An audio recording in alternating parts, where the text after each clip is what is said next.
In this video, I'll show you how to organize and edit the pages of a website.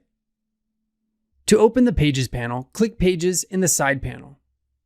Drag and drop the page items to rearrange the order in which they appear in your site's navigation menu. To create a new page, click New Page.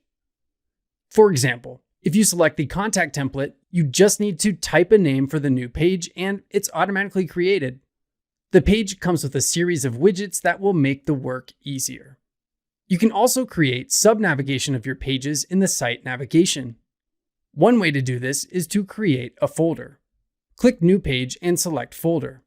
A folder is not a page itself, but a way to easily create a hierarchy of one or more pages.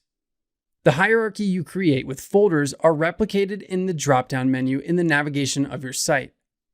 Next, simply drag a page under the folder and align it to the right, making a child of the folder above. You can undo this by dragging the page back to the left. Another way to create sub-navigation is by dragging a page directly under another page.